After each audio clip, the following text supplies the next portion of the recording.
ఈ పెదకాకానిలో ప్రజాస్పందన చూస్తా ఉంటే నాకు పిచ్చెక్కిపోతా ఉంది. ఈ స్పందన చూసి అటు నుంచి వస్తా ఉంటే కరెంటు తీసేశారు. కరెంటు తీయడానికి రెండు కారణాలు. ఒకటి బెనిఫిట్ ఆయనకి ఇచ్చేసి, సరే మీకు పరిపాలన చేత కాదు, అసమర్థ మంత్రులు ముఖ్యమంత్రులు అని ఒక బెనిఫిట్, అదొక ఆప్షన్.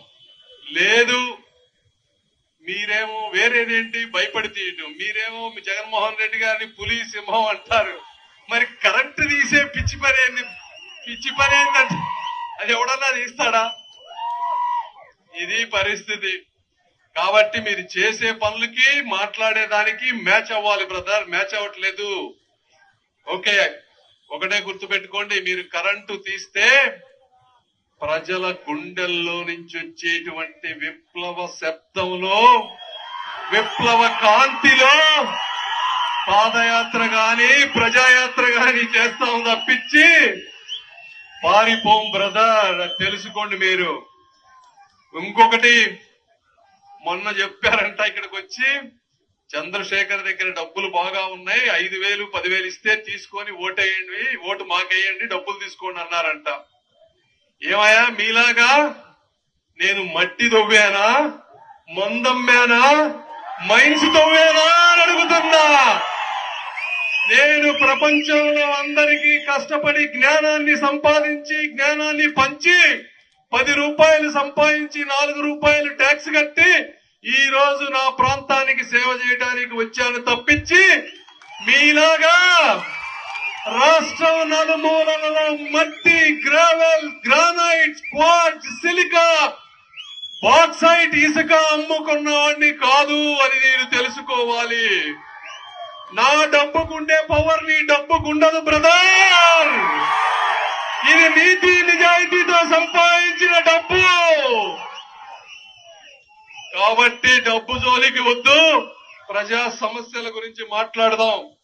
ఒక్కడి చెప్తా ఉన్నాను, అయోధ్య రామిరెడ్డి గారు ఇక్కడ ఒక ఆయన ఉన్నారు, ఆళ్ల రామకృష్ణారెడ్డి, మోదుగుల వేణుగోపాల్ రెడ్డి, ఈ ముగ్గురు ఒక ముఠ.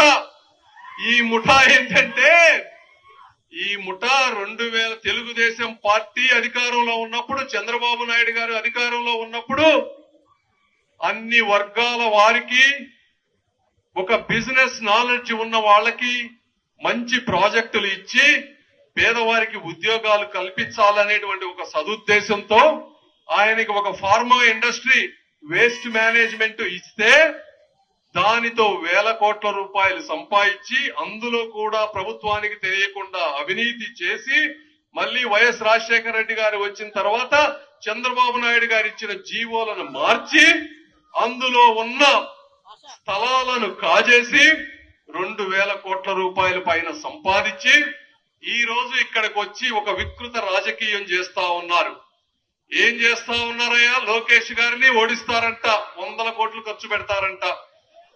అక్కడ మిథున్ రెడ్డి, పెద్దిరెడ్డి ఈ మైన్స్ ద్వారా సంపాదించిన డబ్బును పెట్టి పవన్ కళ్యాణ్ గారిని ఓడిస్తారంట. చెప్తా ఉన్నాను మీ అందరికీ, ఈ రోజు లోకేష్ గారిని గాని పవన్ కళ్యాణ్ గారిని ఓడించడం నిన్ను పుట్టించిన బ్రహ్మదేవుడి వల్ల కూడా కాదు. తెలుసుకో నువ్వెక్కడున్నా నీ వల్ల కాదు. కాబట్టి నీలాంటి పిచ్చి ప్రేలాపనలు ఆపు.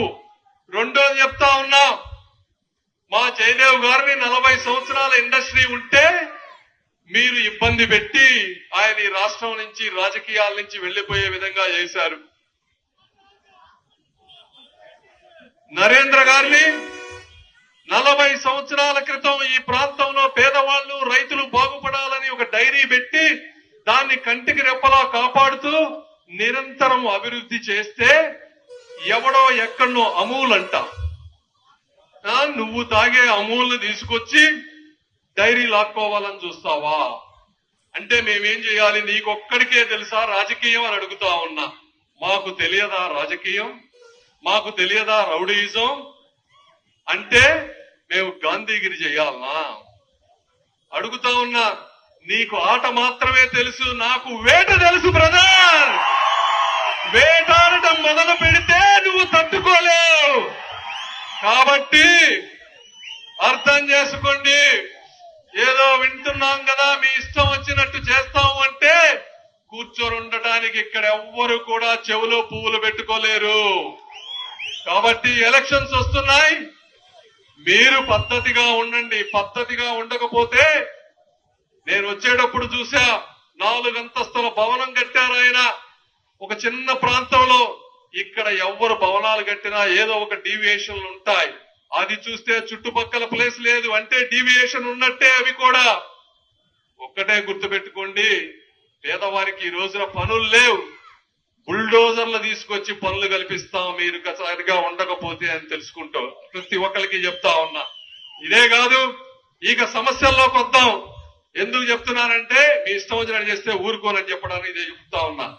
ఇక ముందు మందు గురించి మాట్లాడాలి.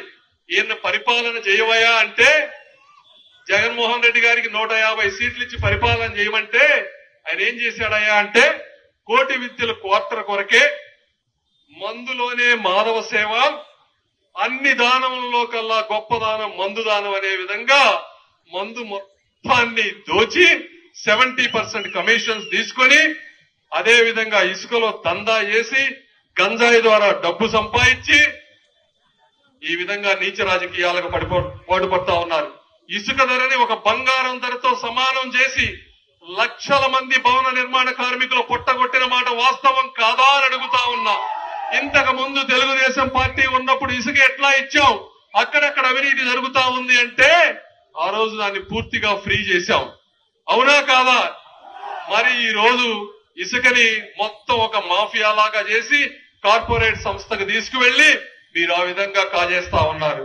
అదే విధంగా ఖనిజ సంపద, మనం అమెరికా లాంటి ప్రాంతాల్లో ఖనిజ సంపద గాని పెట్రోల్ గాని ఆ దేశంలో ఎన్నో ఉన్నా ఒక్కటి కూడా తవ్వరు. విదేశాల నుంచి దిగుమతి చేసుకుంటారు. ఎందుకు అంటే ఆ దేశంలో ఉండేటువంటి సంపద వచ్చే 500-1000 సంవత్సరాలకు వాళ్ళకి అవసరమైనప్పుడు ఉపయోగపడుతుంది, వేరే దేశంలో అయిపోతే అని. మరి మన దౌర్భాగ్యం, మన రాష్ట్రంలో ఉన్న ఖనిజ సంపద మొత్తాన్ని ఇసుక నుంచి ల్యాండ్ శాండ్ అన్ని వేరే రాష్ట్రాలకి దేశాలకి ఎగుమతి చేస్తా ఉన్నారు. ఇవన్నీ ద్వారా వచ్చే ఆదాయాన్ని ఆయన దోచుకుంటా ఉన్నారు. మరి భావితరాలకు మీరేమిస్తారు అని నేను చెప్తా ఉన్నా. అదే విధంగా ఒక్కటి మేమేమి చేస్తామని జగన్మోహన్ రెడ్డి గారు 1 సెంటు పట్టాలు కొన్ని ఇళ్లు ఇచ్చారు.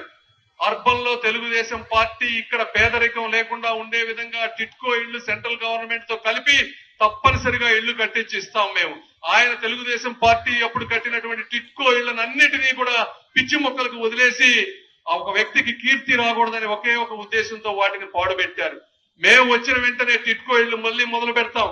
అదే పల్లెల్లో అయితే 2 నుంచి 3 సెంట్లు స్థలాలు ఇచ్చి ఆ స్థలాలలో ఇళ్లు కట్టించే బాధ్యత కూడా మేము తీసుకుంటాం. ఈ ప్రాంతంలో ఏ పేదవాడు కూడా ఇళ్లు లేకుండా ఉండకూడదనే ఒక ఉద్దేశంతో మేము ముందుకెళ్తాం. రోడ్లు వేస్తాం. నీళ్లున్నాయి, ఈ రోజు కనీసం నీళ్లు ఇచ్చే పరిస్థితి లేదు, కరెంట్ ఇచ్చే పరిస్థితి లేదు.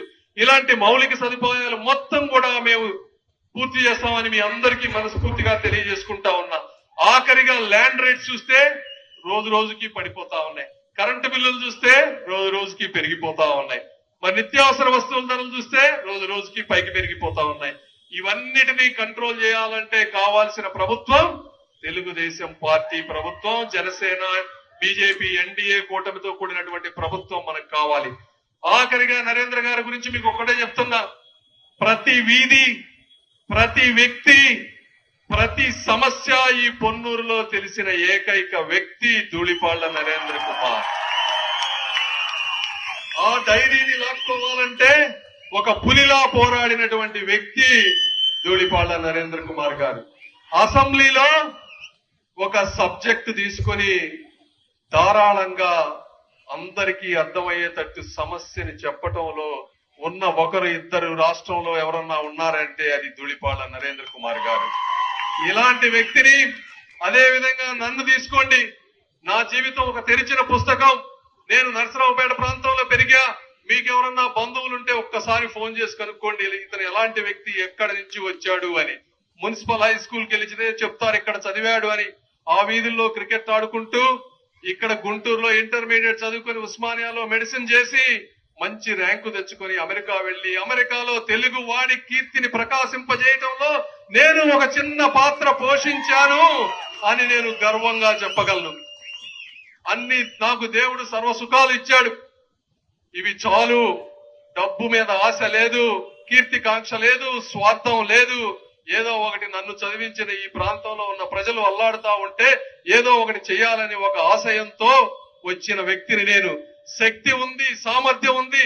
ఢిల్లీలో ఉన్న ప్రతి గల్లీ తిరిగి ఈ రాష్ట్రానికి, ఈ గుంటూరు జిల్లాకి ఏది కావాలో తెచ్చే సామర్థ్యం ఉన్నటువంటి వ్యక్తిని. నన్ను నమ్మి మీరు అఖండ మెజారిటీతో గెలిపించండి. మళ్ళీ ఇంకొకసారి నేను రాకపోయినా మీరే నన్ను గెలిపిస్తారని నేను తెలియజేసుకుంటూ ఈ అవకాశం ఇచ్చిన మీ అందరికీ కూడా మనస్ఫూర్తి కృతజ్ఞతలు తెలుపుకుంటూ జై తెలుగుదేశం, జై జనసేన, జై బీజేపీ.